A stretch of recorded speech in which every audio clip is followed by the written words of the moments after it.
ಇವತ್ತು ದಿನಾಂಕ 6th July 2026 ಅಲ್ಲಿ ಅವರು ಗೌಪ್ಯವಾಗಿ ಮಾಹಿತಿ ಸಂಗ್ರಹಿಸಿ 2 ಜನ ಆರೋಪಿತರನ್ನು ಹಿಂಬಾಲಿಸಿ 2 ಜನ ಆರೋಪಿತರನ್ನು NR Nagar camp Javalagere road ಹಕ್ಕ ಅವರನ್ನು ತಡೆ ಹಿಡಿದು ಅವರ ವಶದಲ್ಲಿ ಇದ್ದ ಟೋಟಲ್ 20 kgs 74 grams ಗಾಂಜಾ ಅಂದಾಜು ಕಿಮ್ಮತ್ತು ಅರೌಂಡ್ 20 lakhs ಆಗುತ್ತೆ ಬೆಳೆ ಬಾಳುವ ಒಣ ಗಾಂಜಾ ಹಾಗೂ ಇವತ್ತು ಸೀಸ್ ಮಾಡಿದ್ದಾರೆ.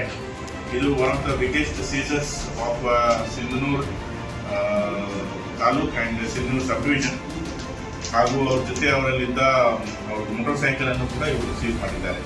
ಸೊ ಈ ಆರೋಪಿಗಳು ಹೆಸರು A1 ದೀನ್ ಬಂಧು ಮಂಡಲ್, ತಂದೆ ಧೀರೇಂದ್ರ ಮಂಡಲ್.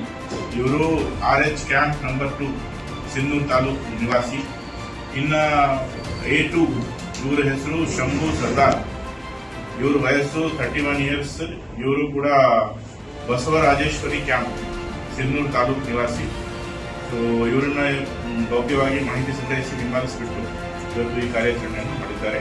ಇವರ ಕಾರ್ಯಾಚರಣೆಗೆ ನಾನು ಶ್ಲಾಘನೆಯನ್ನು ವ್ಯಕ್ತಪಡಿಸಿ ಯಾರ್ಯಾರು ಈ ಕಾರ್ಯಾಚರಣೆಯಲ್ಲಿ ಭಾಗವಹಿಸಿದ್ದಾರೆ ಅವರಿಗೆ ರಿವಾರ್ಡ್ ರೋಡ್ ಅಂಡ್ ಪರೇಡಲ್ಲಿ ಕೂಡ ಅಪ್ರಿಸಿಯೇಷನ್ ಸರ್ಟಿಫಿಕೇಟ್ಸ್ ಅನ್ನು ಕೊಟ್ಟಿದ್ದಾರೆ. Thank you.